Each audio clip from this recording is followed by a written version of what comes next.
morning, and it is my duty as the Dean of the Faculty of Medical Sciences to welcome you and to make some opening remarks. So my name is Samuel Ramsawat, and I am the Dean at the Faculty of Medical Sciences at the St. Augustine campus of the University of West Indies. And I think it is appropriate that I say a special welcome to a number of people here. First of all, I want to recognize Dr. Ruth Brown, who is the CEO of the Ashe Institute for Urban Health in Brooklyn, New York, and who is the main person behind this program, and more of that you will hear later. Also to Mr. Alex Clarence, who is the Public Affairs Officer, Office of the Ambassador, American Embassy, Port of Spain. Welcome, sir. Our keynote speaker, Ms. Suniti Maharaj, who many of you will be aware of as a person involved in the public perception and thinking and culture of Trinidad and Tobago. She is, among other things, a regular columnist in the newspapers, but I'm sure she doesn't want necessarily to know as only in that light, but I will leave that for later on. And of course, I want to welcome some of my colleagues who are here as members of faculty. Dr. Darrell Simmons, who is the Deputy Dean of Distance Education.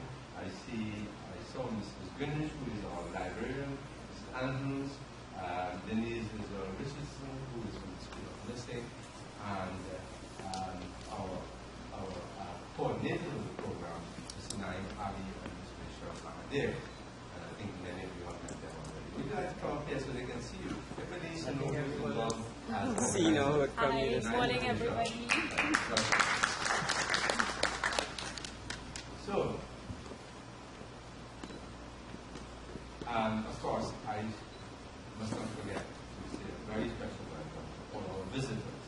And our visitors, of course, we have those members who represent the non-governmental organizations and some of the other organizations who have kindly agreed to participate in this program. And of course, not forgetting our students, our dear students. Welcome to the Faculty of Medical Sciences. And I see some of you also have your parents, so you're very much welcome. But soon they'll be on their own day. In the meantime, that's okay. We'll accept them here for the first time today. So, I represent Faculty of Medical Sciences, and I think a little bit of explanation and clarification would be useful to those who come here for the first time. The Faculty of Medical Sciences is one of 4 such faculties within the UWI family. We have, and I'm sure many of you know, of the campus in Jamaica. We have one in Cape Verde, Barbados. We have one in Nassau in Bahamas, and this one in Trinidad. Trinidad's campus currently is the largest of all the campuses in terms of numbers of students, and we also feel that we are the best in terms of our results, but that's left to the statisticians. But no harm in feeling that you're good, right? So we like to think that we're very special, and therefore we feel that it's important, really good that you can come here and join us and learn about our faculty.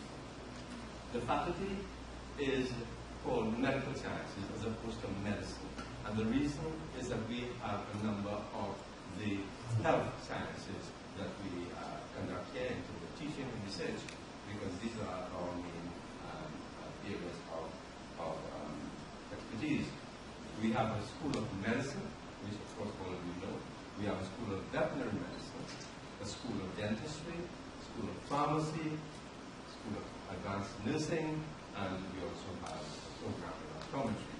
So as you can see, particularly for our students and the parents who are here, there is a wide variety and a great menu of specialties that you can move into once you come to our faculty. And I say when you come because we are hoping that some of you would have seen this as a very important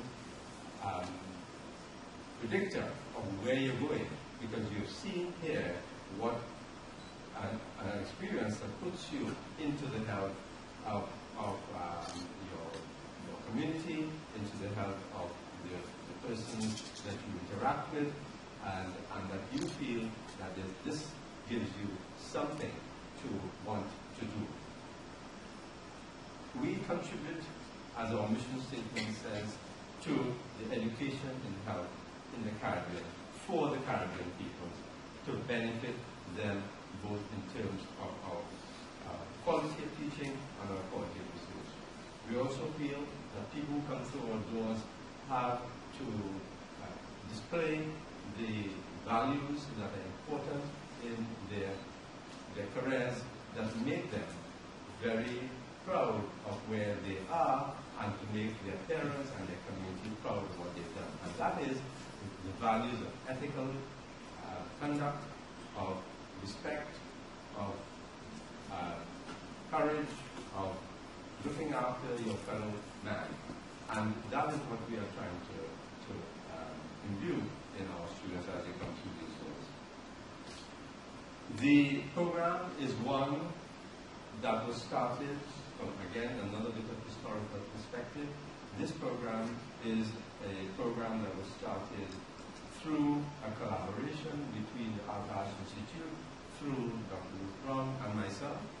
And it actually came about because Dr. Brown had met with our Vice Chancellor, who is Professor Nina Harris, at a meeting, and was indicating that there was an offer of Fulbright scholarship.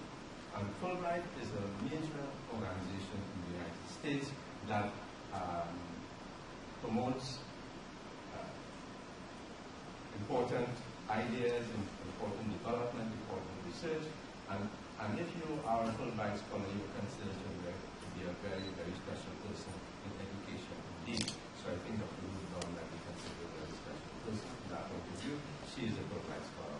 And what she did is essentially put together this program saying, we want to be able to look at the social determinants of health in the Caribbean, and that we would want to do a project relating to it. Now, you must understand that when the Fulbright scholarship was developed in this particular instance, we did not know what we were getting into. It was starting from something that never happened before. It was an idea, it was her idea. She asked me to collaborate. I collaborated. I signed a piece of paper that said, I'm giving up everything to this Fulbright. I'm giving Dr. Ruth Brown everything I can possibly give up to support her, and so be it, the scholarship was awarded. And with that came a lot of hard work to try and put together a program that would open doors within Trinidad and Tobago, and hopefully for the entire Caribbean. So we are going to be a model for the Caribbean as far as we can see, so that what you are doing here becomes actually a model for other nations as we go ahead. So we put that together, and it was supported, and then we had to go to a meeting of, I think it was 17 such groups in Mexico to present what we had devised. And she did a presentation, I did a presentation, and it was very well received. So hence, we are moving ahead to the next step. So it was received as a very important and very timely and very relevant and a quality developing project. And as a result, we are now in an implementation phase. So you are creating history this morning by being the very first group, indeed, in the entire English-speaking Caribbean to be involved in this work. So, need I say more? I don't think so. I think you can see how excited all of us are to be part of this historical event, and more so to welcome all of you as our young people who are part and parcel of our fabric of society, who we depend upon so much. We look forward to you coming and learning, and also taking your learning back to your communities. So, without further ado, I want to say thanks very much for your attention, and I would like to now call on Dr. Ruth Brown to make a presentation.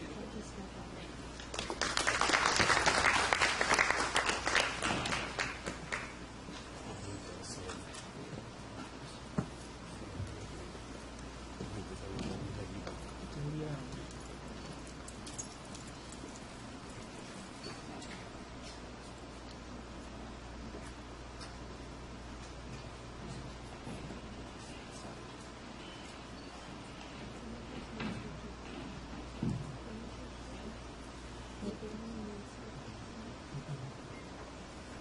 morning, everyone.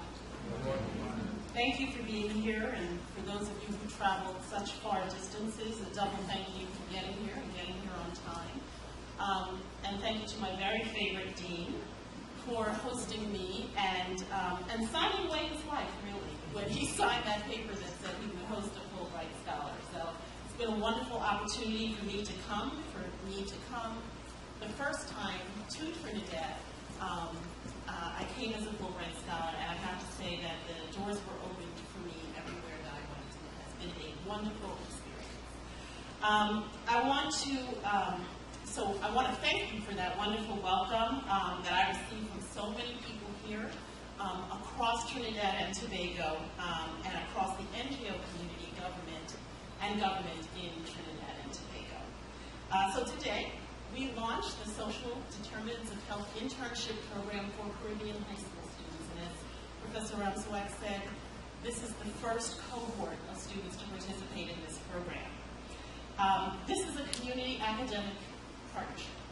And I say that it's particularly important. It's a partnership between the Arthur Ashe Institute for Urban Health, which I'm going to tell you about, the University of the West Indies, and the local NGO community. And as such, it's very important. It's modeled after a program that we run at the Arthur Ashe Institute for Urban Health, which is located in Brooklyn, New York.